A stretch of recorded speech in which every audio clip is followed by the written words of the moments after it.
Welcome to the 2025 Ringers Western Gold Buckle Camp Draft Championship Daily Wrap-Up. I'm here with my co-host and Glenn Morgan. How you doing, Glenn? Yeah, good. Been a great day here, Dan. Absolutely. I mean, you got to see it up in the commentators box, and what you mentioned earlier is it's some of the best camp drafting you've seen here in the last 6 years. Yeah, well, that's right. I've been coming here for 6 years as a compere of the overall event. We saw 348 competitors today, and I can honestly say, without a word of a lie, that the standard and the quality of the drafting, the high scores, it is a reflection of the cattle and the work that this team have done over the last 12 months and bringing back the big names to competition once again. Yeah, and it was a beautiful day. The sun was shining. The weather couldn't have been any better, and I think that really helped. The grounds is sensational. As you mentioned, 350 in round one and just under 60% outside scores, which essentially is what everyone's trying to do, is get an outside score to have something to come back tomorrow to build, to get back into that semi-final. So at 60%, it really hasn't cut it down much, has it? No, well, and I think this year more than ever before, Dan, we see around about 140 scores of 86 points and better. You know, that's massive. So pretty much anybody that's qualified in those numbers is a good, strong chance of getting a steer around tomorrow sometime is going to make back for that semi-final. We're talking about some of the leaderboards, and as you mentioned already, the high scores. It took an 89 and above just to be, it was actually 89 and a half or above to be in the top 10 to get round money. So again, I think that is something that is a little higher than what we usually have seen. And we have that winning run that takes home that 10,000 in Andrew Turvey and his mare Cats and Roses, which she's not a young mare. I did look her up. She's an imported mare by Highbrow Cat, owned by the Turvey family. And Andrew had a cracking day today. Yeah, well, we've watched Andrew here the last 3 or 4 years because he's a part of the Willinga team, runs the Queensland division. But his horsemanship, his skill, outshone today. It's something that, I've always been impressed with the way that he rides, his hands, his feet, he sits on, naturally balanced, and he is a horseman. He's a stockman, and today he put all those skills to the forefront, and, we've seen with those great runs he's already produced. Well, he rode a couple of Willinga horses as well as his own mount. He had Bad in Black back with an 88 and a half, and also a Little Playful with an 89, and that mare I believe is actually for sale, a part of the Willinga sale that they're having here. So if people do want to, actually inquire about some of these horses that they are watching Andrew compete on, and I think there was a couple of others that were being competed on as well throughout the day, they can get in contact with the Willinga team. And like I said, I mean, she's got an 89 already on the board in round one. She might come away with, $100,000 to a name by Saturday here. A couple of other sort of shout outs as we talk about Andrew Turvey and his great run. There was another couple of riders that really sat with him when we're talking about, average scores, and that was Hugh Miles and Matt Holtz. I think Hugh Miles had an 86 and a half average over 9 runs. So Andrew Turvey had an 87 and a half to sit in number 1 over 6. And then Matt Holtz with an 83.7 with 7 horses. So again, that's incredible to think about the consistency of those riders. Yeah, it certainly is, but it's those named riders that we're seeing at the forefront once again. Of course, Peter Bolton finished in second, but he probably didn't have the numbers of the guys that you've just mentioned. But I've seen it so many times here before. Tomorrow's the real exciting day, because if you can back it up for that second day of competition, that's when you'll ensure your spot in that semi-final, and that's what they all need to do, get through to the semi-finals.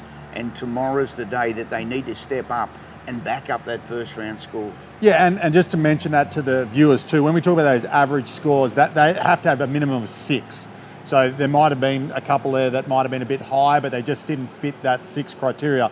Well, we've got a couple of runs to have a look at and just talk over, and one of those is the man we were just speaking about in Andrew Turvey, and this is that imported mare Cats and Roses. So we're just going to put this on here now and just talk a little bit through this run, which I'm not sure if you were commentating during this round at number 183, but as we can see, I mean, this mare, she isn't a young mare, but she looks pretty youthful as she cuts out that beast right at the face of the camp.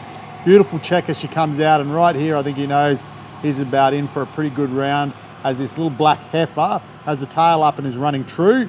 And I think we're going to find that Andrew's not only going to have this mare but have another bunch of these horses back in that second round in a good position and hopefully pick up where he left off. Yeah, no, well, I've had the fortune to see Andrew in both sports of the world, in the rodeo world and now camp drafting, and he's one of those natural horsemen. He's calm under pressure, and today it looked like he was bringing in the house cow pretty much for the day milking, because he's just so calm and cool. He doesn't overemphasise the situation. The cutout looked as smart and as sharp as you could get, right there on the gate, bang from one wall to the other, and look at the way that she walks off that, that course of the loose rein. It looks so easy, and I think Andrew's horsemanship skills is what I really like. Yeah, and as you already mentioned, he is a Willinga Park team member, so essentially I guess it's his home court advantage, as you'd say, and he knows this course pretty well. The other one we're going to look at is actually Andrew on a Playful as well, which is the horse that I've already mentioned, has the 89, and this mare is the mare amongst a few others at Willinga Park that's for sale. So again, you can get a hold of the Willinga team. I just thought I'd take note. She's a beautiful mare, as we can see here, this cutout. I remember I was actually pretty close to the camp watching this and was pretty excited to see how quick-footed she is. As you can see, gets a hindquarter underneath herself. Beautiful mare, ton of speed. And this cow, I think, even probably had a little bit even higher degree of difficulty of his compared to his other round, as we're going to watch. Has a lot of pace, and this mare handles it every little bit. Yeah, no, it certainly does. And when I was informed early this morning that this horse would be for sale here this weekend, and we promoted that throughout the course of the competition, you ask yourself why. And I know Willinga are in the business of breeding and producing horses for public sale, and obviously this is one of the stars of this crop of horses. And once again, Andrew Turvey, this horse, they get on like a house on fire. Beautiful, well prepared, and presented in that fashion. And any person that purchased a horse like that would be pretty proud to have her on the truck. Yeah, bred very well. I'd be very surprised if she isn't sold by the end of the weekend. There was something else we talked about off air, and that is the maiden and novice shootout scores. I believe you've got them. It's a new concept. Can you explain to the viewers a little bit about that? Yeah, it certainly is. It is a new concept, and what it is, to introduce so many new young maiden and novice horses to this event, the committee and organising crew here have decided to take out the highest 15 scores from the maiden round today, from horses that were maiden horses in status. They will qualify for the semi-final on Friday afternoon, and the same for the novice. $10,000 payout, $2,500 to the winner, and the same will happen tomorrow. So rather than do the aggregate scores with maiden and novice finalists, we'll start scratch tomorrow, and once again, the highest 15 scores will progress through to that semi-final on Friday afternoon and compete for that $10,000 in prize money. The only fact that we do need to draw to the competitors' attention is they will lose their maiden and novice status should they go ahead and win that final on Friday afternoon. But a $10,000 maiden is not a bad maiden to win. Absolutely, and it's, again, a credit to the team. There's over $400K in cash and prizes spread out through these events, and now it's really enticing if people have a competitive maiden horse that can essentially still win the gold buckle. So it can come here, and even you might have had a little bit of trouble today. It's a fresh start tomorrow to come back for a clean slate final, which I think really makes it inclusive. And I was looking there going, well, I've got a few nice maidens. It would have been great to bring them down, still have them in the gold buckle open camp draft, but then have another shot at being in that maiden or novice shootout. And that's just, I think, a really innovative way to include those horses in the open. Well, and like you said, it is all inclusive. It's all about bringing more people to the sport. The more investors, the more horses, the more different people. And I think from what I see today, 83.5 points makes the cutoff for the top 15 in that maiden shootout. So that's going to bring a lot of new faces and a lot of new horses into that maiden shootout from tomorrow. I think today was 85.5 for the novice horses, and they will progress. I think there's 14 of those and 16 in the maiden that'll go through. We'll announce all those qualifiers tomorrow, and then they all start again tomorrow morning. Yeah, absolutely. Well, as we conclude our wrap up for day one, what are you looking forward to seeing in day two? Well, I'm hoping to see people like Andrew Turvey, Peter Bolton, Huey Miles all come back tomorrow. I'd love to see the best stars in Australian camp drafting on show here in the semi-finals and the finals. They produced today. We'll see every one of them. The David Thorns, the Troy Palmers, they will all be back tomorrow, but they've all got a job at hand. They've got to stay focused. And of course, look for another mid-80s at least to get through to that semi-final. Yeah, I think in previous years it has been really 2 outside scores. Last year it actually took a bit better than that. You know, you had to have, I think they took a record number back into the semi-finals last year, but at the same time, you know, it was a little bit better than maybe 2 of the lowish scores. You had to maybe have like that probably 80 average. We're going to know a little bit more about that tomorrow.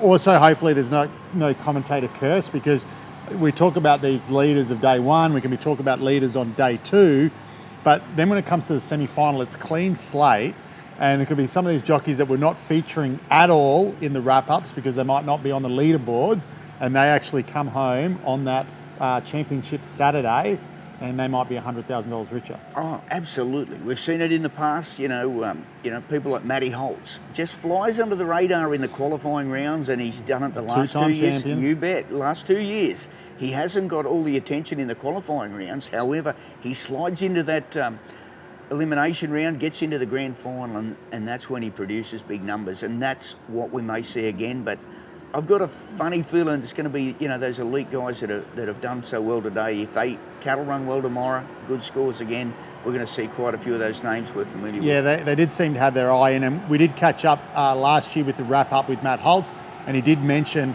you know, that is one of his strategies is just to sort of lay low through those first 2 go rounds, conserve his horses, make sure he's there for the semi-final, make sure he's got plenty of horse left, and then come home with the goods. The last thing that we'll conclude with, which is one of the major sponsors here, the naming sponsors, Ring of the Western, have a great promo.